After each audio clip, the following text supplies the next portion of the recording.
करून बलाढ्य सत्तेला नमवून जे हिंदवी स्वराज्य स्थापन केलं होतं त्या स्वराज्यावरती महाराजांच्या निधनानंतर चालून आला होता।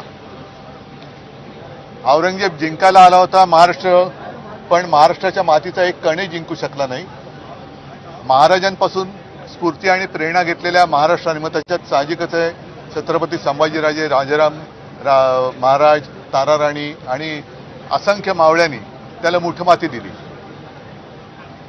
थोडक्यात काय की महाराष्ट्र जिंकायला आलेला औरंगजेब, गुजरातमध्ये जन्मलेला औरंगजेब महाराष्ट्र जिंकायला आला होता।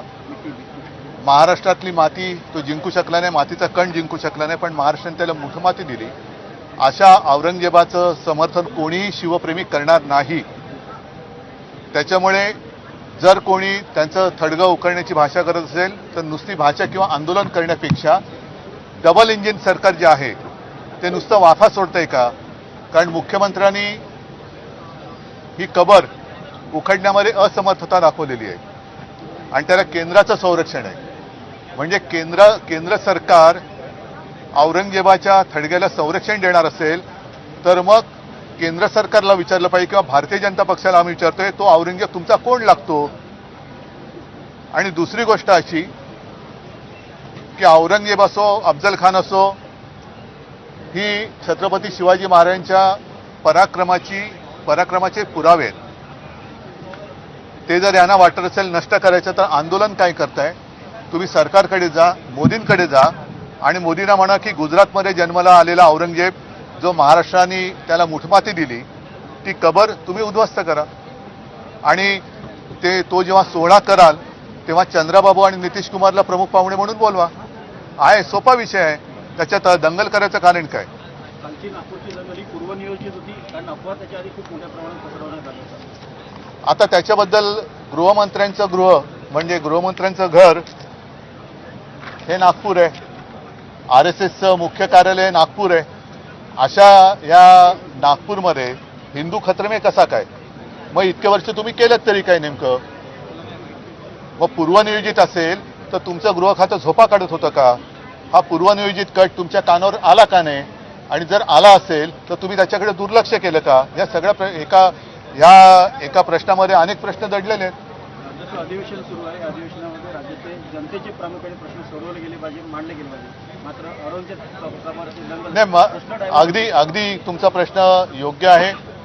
सरकार त्याचं अपयश लपवण्याचा प्रयत्न करते आणि हे अपयश लपवण्यामध्ये आणखीन अपयशी ठरते। मला भारतीय जनता पक्षाला एक प्रश्न विचारायचा आहे की तुमचं हिंदुत्व आम्ही पाहिलेलं आहे, हे हिंदुत्वाचं ढोंग आम्ही पाहिलेलं आहे। तुम्हाला जर का एवढा हिरव्या रंगावरती राग असेल तर पहिल्या प्रथम तुम्ही तुमच्या झेंड्यावरचा हिरवा रंग काढून दाखवा। भारतीय जनता पक्षाने पहिले ते करावं आणि मग हिंदू मुस्लिम करावं। कारण एका बाजूला हिंदुस्थान पाकिस्तान करायचं आणि पाकिस्तान सोबत मॅच खेळायची, ती मॅच दुबईत करायची आणि त्या मॅचला यांची पोरं ठरं जाऊन ती मॅच बघणार। म्हणजे मंत्र्यांची पोरं, अमित शहाचा मुलगा हा मॅच आयोजित करणार, इकडे साध्या मुलांना, गरिबाच्या मुलांना हिंदुस्थान पाकिस्तान करून लढवायचं आणि तिकडे दुबईत जाऊन मॅच बघायची। हे हिंदुत्व कोणतं? बांगलादेशमध्ये हिंदूंवरती अत्याचार होत आहेत ही माहिती आल्यानंतर एक तर तुम्ही त्या शेख हसीनांना इकडे सहारा दिला, त्या नक्की कुठे कल्पना नाही, पण त्याच बांगलादेशबरोबर क्रिकेट मॅच खेळायची, म्हणजे सर्वसामान्यांच्या घराची होळी करायची आणि त्याच्यावर तुम्ही राजकारणाची पोळी भाजायची। हे अत्यंत घृणास्पद राजकारण आहे। अशा घटनांना चिथावणीखोर वक्तव्य जबाबदार आहेत का? कारण अबू आझमी असतील किंवा नितेश राणे असतील अधिवेशन काळात नाही, यांची मिलीभगत आहे, यांची सगळी मिलीभगत आहे, यांच्याकडे कोणते मुद्दे राहिलेले नाहीत। परत एकदा सांगतो, औरंगजेबाचं समर्थन कोणी शिवप्रेमी करणार नाही, आम्ही पण करत नाही, करूच शकत नाही। पण हा विषय काढण्यापूर्वी ज्या हतबलतेने आज मुख्यमंत्री म्हणालेत की त्या कबरीचं आम्हाला रक्षण करावं लागतंय, जा ना मोदींकडे जा आणि तुम्ही ते रक्षण तुम्ही करताय हे सांगितलं, त्याच्याबद्दल मी मुख्यमंत्र्यांना धन्यवाद देतो। मग औरंगजेब तुमचा लागतो कोण हे उत्तरही मुख्यमंत्र्यांनी द्यावं।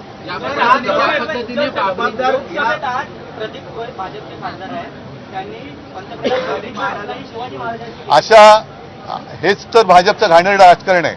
म्हणजे एका बाजूला ही पराक्रमाची प्रतीकं जी आहेत किंवा पुरावे आहेत ते काढायचे आणि कोणाही ऐरागैराची आमच्या दैवताबरोबर तुलना करायची। कोरटकर मोकाट सुटलाय, त्याला काही पकडत नाही. सोलापूरकर आहे, कोश्यारी तर इकडे मजा मारून गेलेले आहेत.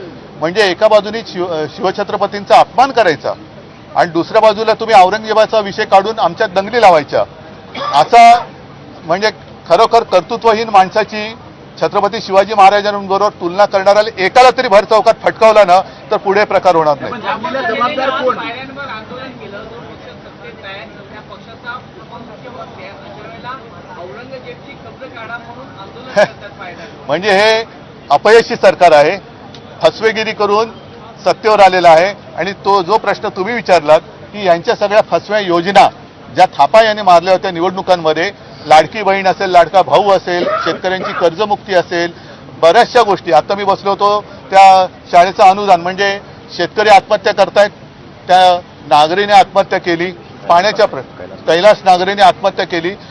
त्यांच्या बहिणींनी काल सगळ्यांसमोर आपल्या सरकारला सांगितलं की तुम्हाला लाज वाटली पाहिजे, भारत हा कृषीप्रधान देश म्हणता आणि शेतकरी आत्महत्या करतात, तुम्हाला कसलीच लाज नाही वाटत?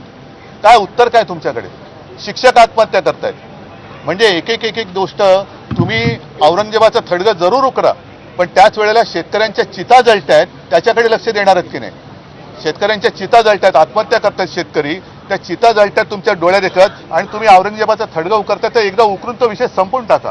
पण दंगलीला जबाबदार कोण वाटतं तुम्हाला? असं म्हणतात भाजपचे आमदार, असं म्हणतायत की पोलीस तिथे उशिरा आले, एकीकडे चिथावणीवर वक्तव्य आणि हिंदू परिषदेचं आंदोलन काल. म्हणजेच सरकार अपयशी आहे ना. तिकडे RSSचं मुख्य कार्यालय, तिथे RSSच्या कार्यालयाला डबल+ सिक्युरिटी आहे. अशा परिस्थितीमध्ये नागपूरमध्ये दंगल होते कशी? पूर्वनियोजित असेल, बाहेरून लोक आले असतील, असं एक उपमुख्यमंत्री काहीतरी म्हणाले म्हणतात. म्हणजेच काय की स्वतःचं सरकार किती दुर्दैवाने मी म्हणेन की बेकार आहे हेच त्यांनी म्हटलेलं आहे. उपमुख्यमंत्री एकनाथ शिंदे अनिल परब बोलत असताना उपमुख्यमंत्री एकनाथ शिंदे हे आक्रमक झालेले पाहायला मिळाले. आक्रमकपणे ते आक्रमकपणा नव्हता, तो भेदरटपणा होता. त्या भेदरटपणाला आक्रमकपणा नाही म्हणता येत. आज अचानकपणे ते आक्रमक झालेले दिसले अगदी. अहो, त्याला आक्रमकता म्हणत नाही, त्याला भेदरटपणा म्हणतात.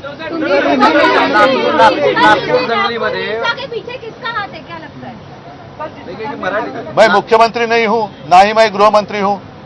तो मुख्यमंत्री जो है, मुख्यमंत्री जी को पूछो किसका हाथ है, क्योंकि RSS का मुख्यालय वहां है.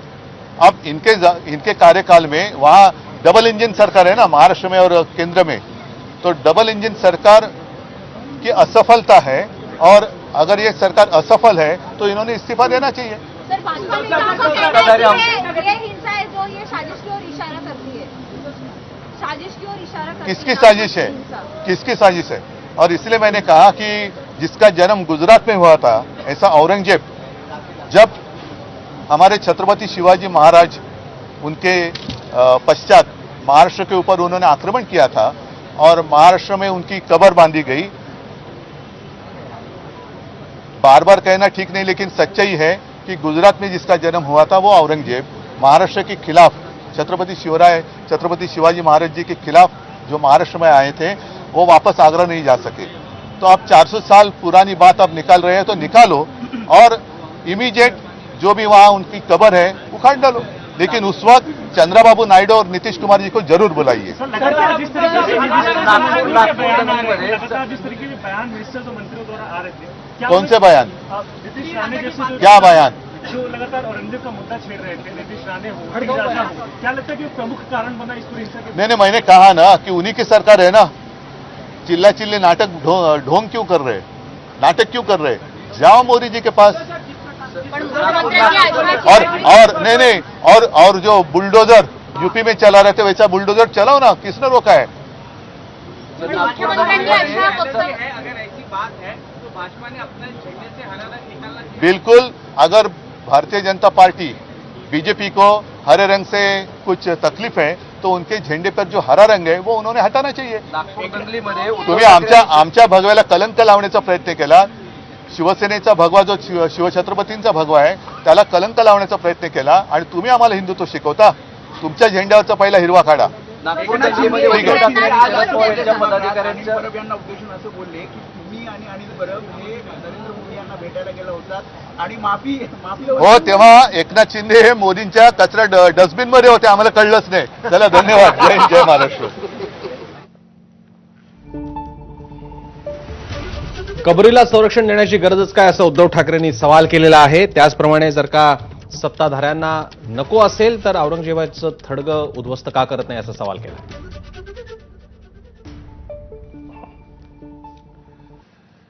आणि आता पाहूयात काही महत्वाच्या सुपरफास्ट बातम्या.